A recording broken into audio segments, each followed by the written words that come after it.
Hi, Paul here from Trekitt, and I've just set off on a little walk. I'm off up to meet one of our newest ambassadors. I'm meeting Marcus Leach just up the woods here. We're going to have a socially distanced meeting, and this is an opportunity for me to introduce Marcus to you lot, and also for him to explain who he is, what he does, why he does it, and what he's going to be doing for us here at Trekitt. This is a beautiful spot. I'm really lucky to have this on my doorstep, and yeah, you'll be seeing some more of this scenery as we get through the video. I had to take my bobble hat off, it's so hot yomping up here. I'm so glad it's cold. Ground, it's absolutely frozen, because it's normally filthy dirty and mucky up here in these paths running through the woods, but it is beautiful, and I'm very lucky to be out. Okay, we're nearly there. I'm breaking up out of the trees up to meet Marcus up there where the blue sky is, up at our little rendezvous. Fabulous view from there over the Black Mountains. Hopefully it's nice and clear, but this is just beautiful here. It's absolutely stunning. It's one of my favourite places, just in the edge of the woods here, and this is also where I like to go gravel biking as well, as you can probably well imagine. So here's the RV. I'm a little bit early, and to be honest, this is a stunning spot. You probably can't see, but in this kind of white haze that you can probably see on the film there, with the human eye I can make out pretty much all of the Black Mountains. I can see the Blorange, I can see Penavan poking out in the distance, probably about here somewhere. I can see the Little Skirrid, I can see the Big Skirrid, I can see the Sugarloaf, Pen Altmar, Pen Cerrig, and then if I go over this way and I look over there, I can see the snow-topped Wijnvaak. It's absolutely stunning. It's a shame it probably doesn't come out on the film, but this is such a great spot, and it's just a real privilege to be out here amongst the trees, looking at the mountains, being in the outdoors. A few moments later. Here I am, just keeping COVID secure. We're going to stay 2 meters apart, so I'll be off the side of the camera asking the questions. Marcus, you'll get his lovely smiley face for the full video. See you in a bit. Okay, Marcus, again, thanks very much for coming up today on such a cold day, but it is worth it, isn't it? Absolutely, there's no hardships about coming out on a day like this and with the views we've got up here, so it's my pleasure. It's absolutely stunning. It's my pleasure too. Beats working. Anyway, let's dive into the questions. Some of these are a little personal. Yeah. We're just trying to get to the truth here, so feel free with your answers. So, how old are you, Marcus? I'm 37, although some days I feel quite a bit older. I know those feelings, particularly when you've been out on the bike all morning. Yeah? Out on the bike all morning, 2 children. I mean, I love being a dad, I love being a husband, but it's full on. Yeah, absolutely, but still a baby, really. Yeah. It's all relative. And where are you from, Marcus?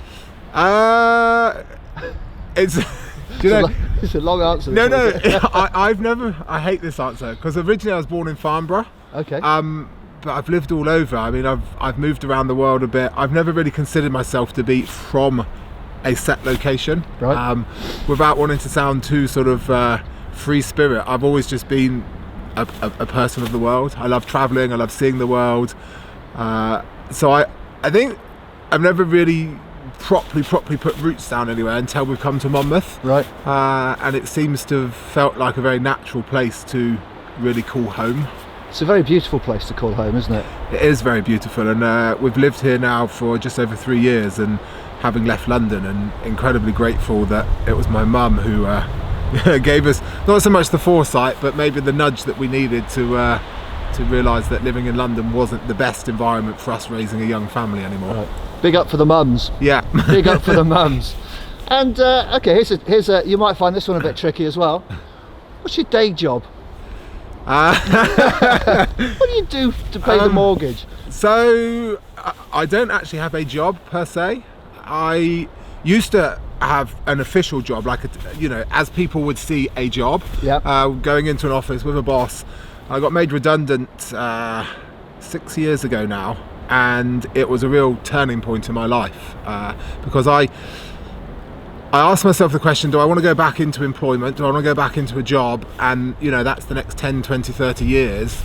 going along this path, doing something that I might enjoy, but really it's not doing what I want in life.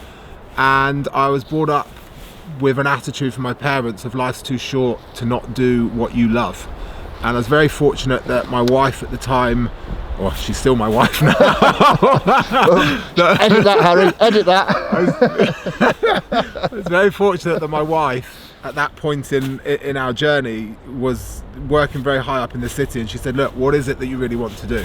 And I knew that I wanted to create a lifestyle for us as a family whereby we weren't tied to a location, we weren't tied to an employment situation, and we could curate our own life almost and do the things we wanted to do, have time with the family.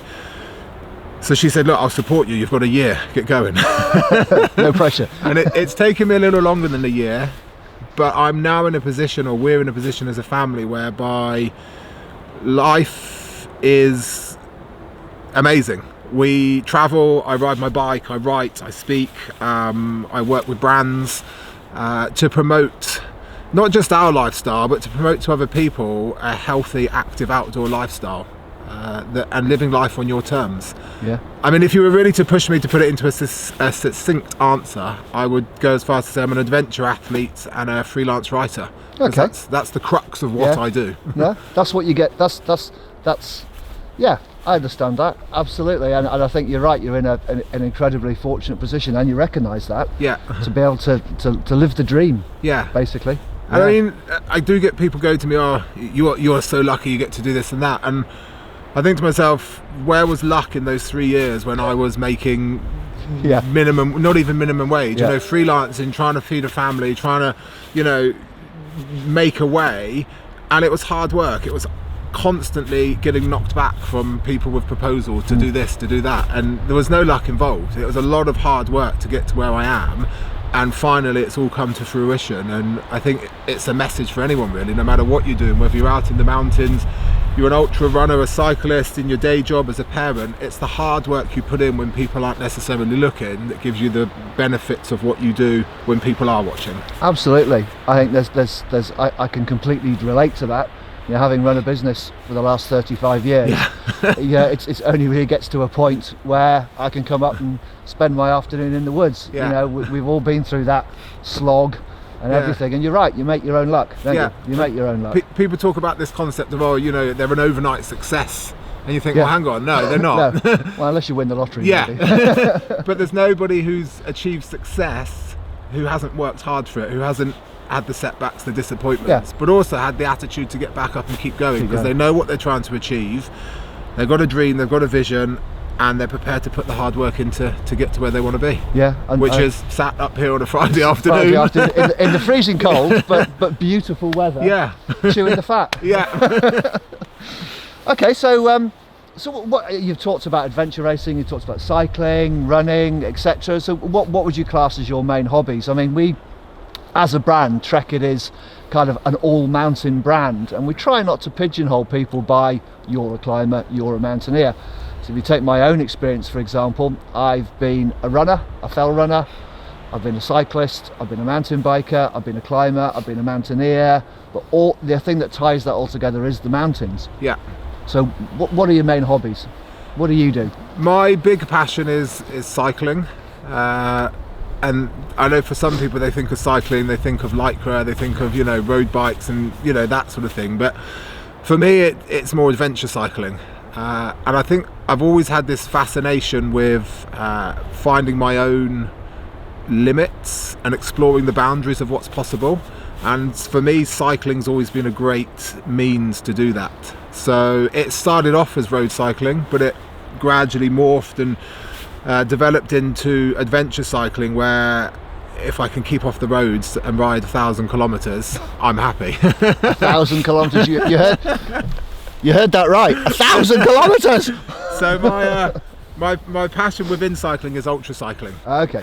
A self-supported ultra racing. So that can be anywhere from 1,000 up to 3,000 kilometre race, completely self-supported, and the clock never stops. So if you want to sleep, that's fine, but the clock keeps going. The race is always on the go. If you want to sleep in a ditch on the side of the road, that's great. If you want to sleep in a tent, a bivvy, a bovvy, wherever you want to do, it's up to you. But it's the first person home. Right. And I just love that physical and mental challenge of pushing myself, and it's a weird way to discover who you are. But I find that in those situations when you've been riding for 500 kilometers, you haven't slept, you start to really strip back the layers of who you are and discover what makes you tick, and you ask yourself the question, why am I doing this? No, absolutely. All that superfluous kind of veneer that we coat ourselves with in everyday life soon strips away when you're exposed and you're knackered and you're tired, you've got miles ahead of you. It's and it's just you. And I think that's very common to a degree for most people in the mountains, and that's why there is that kind of connection and that what's the best way to put this, really, that way that you kind of feel connected to yourself more deeply when you're alone or with some good friends up in the mountains, because life gets stripped away. 100%, because in everyday life at home, as I said, I've got 2 children, work for myself, there's constant distractions of one sort. There's the beeping of phones, of laptops, of washing machines, tumble dryers. There's always something to do, and as much as you try and have that time to yourself to reconnect with yourself, it's very difficult. And the further I ride into the mountains, it's like it just all falls fades. away. It all just fades away. And it's interesting what you say though about the mountains, because I think for me that's what ties it all together as well, because as much as I love the cycling, there's also the exploring of mountains on foot. I've been very fortunate to take part in some brilliant expeditions, Kilimanjaro, Mount Elbrus in Russia, which was a pretty hairy experience, Mont Blanc as well. And it's the mountains that draw me to. There's just something about it. When you're in the mountains, nothing else matters. No. And I think that's one of the interesting things about this partnership for me with Trekitt is it's a very natural one, because people say, well, you're a cyclist, and it's like, well, when we get into the mountains, we're all in the same environment. We all need the same kit. I'm just getting there in a different way. I cycle there, but what I've got in my bike bags is the same as what you might have in your rucksack. Marcus, you've just very neatly answered my next question. It's like I'd seen them before. You've seen them before.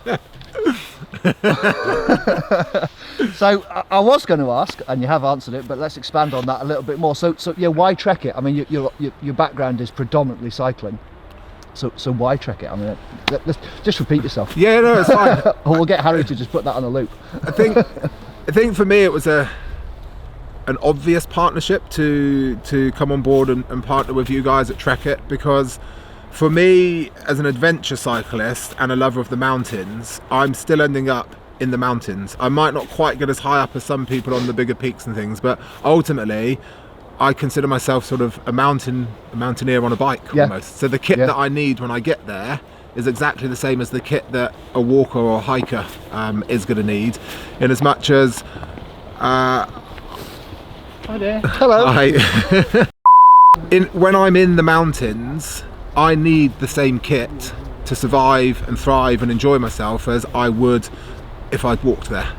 And what I put in my bike bags is no different to what the normal person would put in their rucksack to go into the mountains for 2 or 3 days. So I have my tent, I've got my down jacket, I've got my water purification, I've got my down sleeping bag, I've got all the things that I need to survive in the mountains. And where better place to get it than Trekitt, where it's all under one roof? Well, and I think all on one website. All on one website, under the roof. Yeah, absolutely. I mean, that ties in. I mean, we, like I said earlier, we've never been kind of prescriptive about who our customers are. We just recognise that they're mountain users, and when we're thinking about ranging products, and when we're thinking about what we're doing with the business, we always look at it from a customer point of view.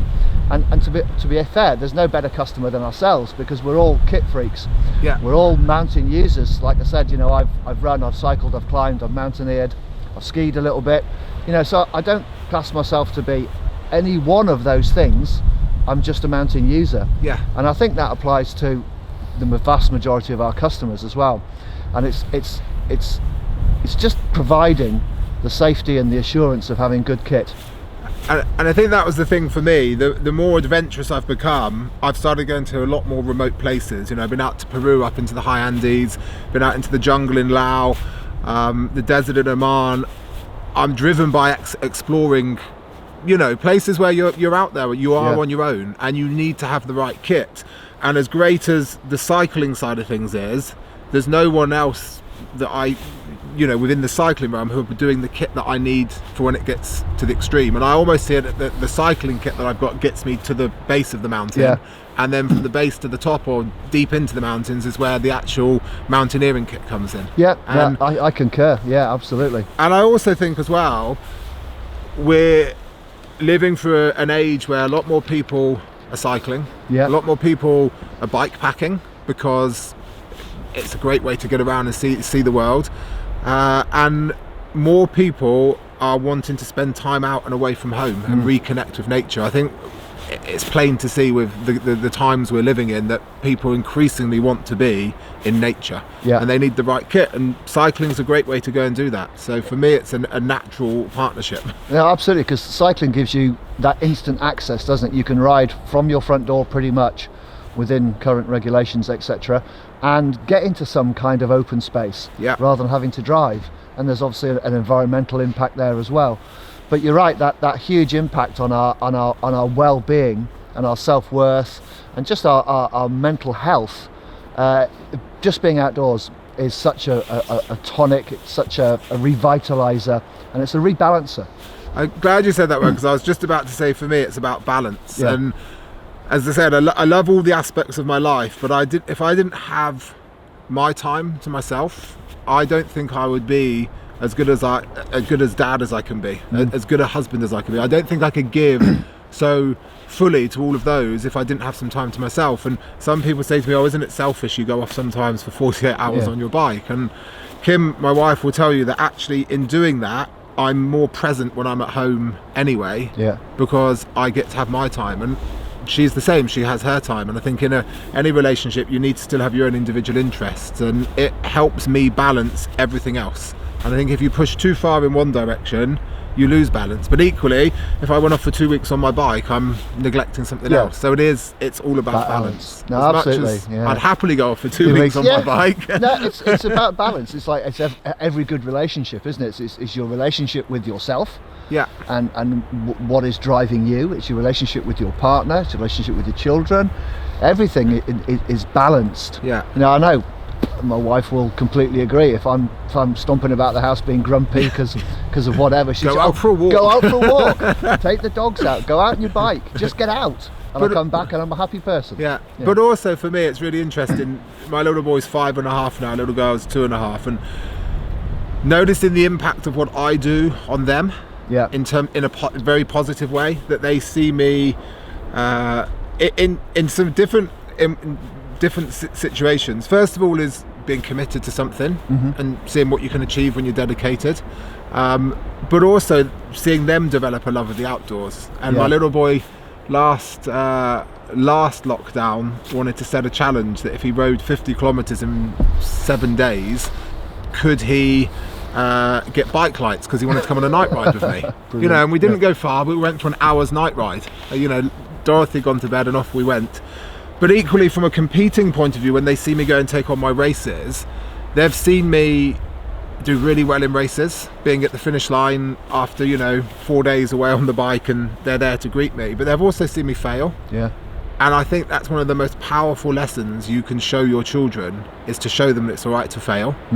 Because to me, you only fail if you quit. You know, if you don't achieve your goal at the first time of asking, it's fine. Because you learn, you go again. And I think it was really important for them to see that I'm not always successful, but regardless of the end result, the journey that gets me to that point, the development, the dedication I put in, and I can see that then wearing off with them. And it's not like I'm going to say you've got to get into cycling, you've got to do this. Just apply the lessons that you're learning to what you do, because that's exactly what I've done. I've watched my parents build their business over the years, saw them fail, saw them pick themselves up, saw themselves set goals, and I just applied that to what I'm doing. And I think if you've got that mindset and you can apply that, you can achieve anything you want. Absolutely, and they don't have to be massive goals. Not at all. No, and I think just... some people fall into that trap. Yeah. We live in this world, it's a great world, but it can be a bad world in the sense that they see people portraying these perfect lives, doing all this amazing stuff on social media, and they feel inadequate because they're not doing something as huge as he's climbed Mount Everest. And it's like, well, it doesn't matter. No. That's that. As long as you're doing what makes you happy, and every single day you're trying to be a little bit better than the day before, you're successful. Hey Marcus, we've climbed Beacon Hill. Yeah, exactly. Well, yeah. No, but it's true, and it's all relative. Yeah, it is all relative, you're right. Okay, let's just bring this back to some kit, because I'm kind of rather enviously looking at your bike. It's a beautiful thing, all with its lovely Apidura luggage all over it. So you must have a bit of kit that's favourite. So what would you say is your favourite thing that you always take with you? I was thinking about this one, and it's really interesting because I think it depends on the event and the situation. But if you had to really push me for one piece of kit, it's something that's really small and most people might overlook in the kit bag, but it's the little trail shot water filter. Okay, yeah. Cool, now people might choice. think, oh yeah, but it's only like a little water filter. But as I said, I go to some pretty remote places. I'm happiest when I'm in the middle of nowhere. And if I could go 3 days without seeing somebody or speaking to someone on the bike, really doesn't bother me. But obviously I can carry quite a bit of food, but the more water you carry, the harder it is you're adding weight. So having that little trail shot is amazing. It's been absolutely brilliant. It just means that pretty much wherever you are, if there's some sort of flowing water or even a fresh rainwater puddle, pretty much, as long as it's not dirty and brown and been there for ages, you can get water. And it's just opened up the potential to go so much further on my bike without ever having to think, well, where's the next village, or where am I going to get this drink of water from? No, absolutely. And predominantly, you know, in the UK, well, and Wales particularly, it's pretty wet. And there's always a bit of water lying about somewhere. I mean, the amount of times I'm out and I think you're cycling up in a valley and you see a tiny little stream coming down. And often in the past I think, oh, that would be great for a drink, but you're not sure if it's clean or not. Now I just put the water, put the trail shot in and start drinking. Absolutely. And it's just like a giant straw. You can literally drink from it, or I can fill up into my bottles to carry on with. So, brilliant. So that's my absolute add a push one. I think the other one for me is having a warm sleeping bag. Oh yeah. You know, there's nothing worse. I mean, you can be out all day cold, you can get wet, it doesn't matter. If you know that when you get into your tent you've got a really warm sleeping bag, you can just pull up around your head, snuggle in. It's all right. I'm with you on that one. I always carry a sleeping bag which is about 1 or 2 seasons warmer than I actually need for the situation. But I just hate being cold at night. I'd rather carry the extra weight and be warm. Just as an overview of that, I think for me, I've learnt over the years that you get what you pay for with your kit. And I think when I was younger and things were a bit, you know, tighter and it was just me, and I would not necessarily look to buy the best kit. I'd look to buy A, the kit I could afford, or B, the kit I could save money on. And I quickly realised that, you know, if you buy cheap, buy twice almost, that old adage. And so I would rather spend a bit more, have the right kit to make sure that when I go off that I'm comfortable. And people have commented about some of the conditions they've seen me riding in through, you know, almost storms and things. But if you've got the right kit on, you've got really good waterproof, you've got your layers on, you're warm, it's nothing problem about being outside. I just love it if you've got the right kit. That's what they say, there's no such thing as bad weather, just poor equipment. Exactly. And I know it's one of those old cliches, but it really is true. And you find it out when you've got the wrong kit. Oh yeah, it's just miserable then, isn't it? Okay, so what, I mean, you've talked about what you do, your writing, your adventure racing, all that kind of stuff. What are you going to bring for our Trekitt audience? What can they expect to see from you? It's another interesting question. I think what I'd like to be able to do is to inspire other people to maybe try something different, to push their own boundaries, to set a goal that they might not have otherwise done so, and do that through my own journeys. And sometimes they're big, sometimes they're small, but just to show people that there's this amazing playground all around us, the world, and there really are no limits to what you can do. And I think I've been there myself. Sometimes you're a little bit tentative about, oh, I don't know if I can do that, or if I should do this. And I think just to give people a little belief to say, look, you can do whatever you want to do. And it doesn't have to, like you say, you don't have to travel thousands of miles. Do you want to tell the guys about your little cave sleeping adventure, your little micro adventure? Yeah, and I think that's the big thing for me of late has been these micro adventures. You know, for the last 3 years up until last year, I'd travelled all over the world, racing my bike, climbing mountains, seeing the world. And then when COVID happened, everything sort of stopped. And I thought, well, I've got two choices. One is I just sit at home and do nothing and go mad, or I start making my own challenges and adventures. So I didn't coin it, it's been out there for a while, this concept of micro adventures, that from your front door there are endless opportunities to go and do things, whether it's to go up into if you live near the woods, to go and sleep in a cave, which I might have been known to do from time to time, camp out for the night in the middle of winter. Just something to get back outdoors, to reconnect yourself and say, there's a world out there. I don't have to be on a plane going to South America to have an adventure. And to me, it all ties back into having that mindset to want to do things. And we live in such a varied country. I mean, you know, we've got a fabulous coastline, we have fabulous mountains, we have forests, we have plains, we have hills, we have valleys and rivers and lakes. We have it all here, and invariably there is a bit of outdoors pretty close to wherever you live. Yeah, and I think maybe we've all been guilty of always thinking the grass is greener further from home. And I think, again, lockdowns taught me that there's so much, not just within the UK, but within 20 miles of my front door that I'd never explored. Really gone off and thought, well, what's down that little track, or what's up that trail? And we've found, just in Monmouth and around, some amazing places during the lockdowns, because we've been forced to explore closer to home. And it's definitely something we're keen to keep doing. And as lockdown and restrictions get eased, it's not to think, right, well, where's the first place we can go overseas? It's, well, actually, let's just expand the radius 30 miles and see what's a little bit further up into Mid Wales and up into North Wales, and start to just really reconnect and see what makes Britain great at the end of the day. Absolutely, because it is a beautiful place. It is a beautiful place. And maybe just one more thing to add on what to bring. I think just to share my adventures as well. I almost sort of see myself as a storyteller, because everything I do is about having an experience and sharing those experiences with other people. So yes, I do a lot of cycling, but I've got two little kids, so some of my adventures are even just a few hours. But just to be out there to show people that, again, there is a bigger world out there than sometimes we think. Cool.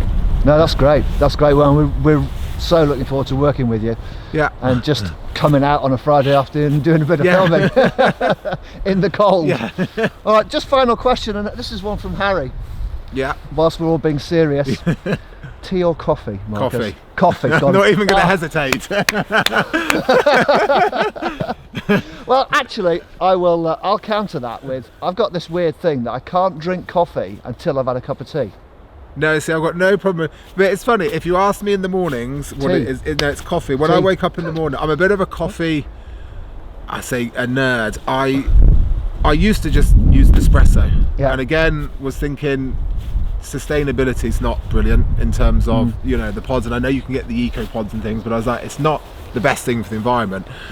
And then I started getting into filter coffees, and now I've got my own hand grinder, and I buy different types of beans and different roasts, and I've got a gooseneck kettle with the temperature on, so depending what your extraction temperature should be. So it's one of those things that now I've got a little bit more time, I just started to become a little bit more full nerdy on my coffee. Gone full nerd. But then equally, you can't, well, you can, but I don't want to sit drinking a coffee in the evening when I've finished on my rides or at the tent. So I do love a cup of Rooibos tea, and I think that harks back to when I lived in South Africa, and that was the standard tea out there. So, but coffee predominantly. No, predominantly coffee. I'm with you on that. I get up at 5 o'clock most mornings to train, so I do need to I get myself awake. That's how we met, wasn't it? That was all a bit weird, wasn't it? I was out on the trail on a very early morning, and I was clearing my head before a meeting out on my bike, and I could see this light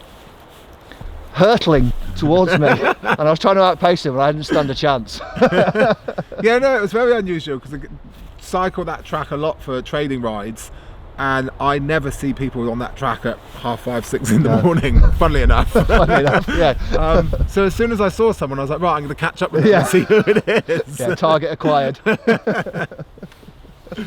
Well, it's been a fruitful and satisfying and engaging relationship so far, and I'm really looking forward to working with you in the future. Yeah. And thanks so much for coming out.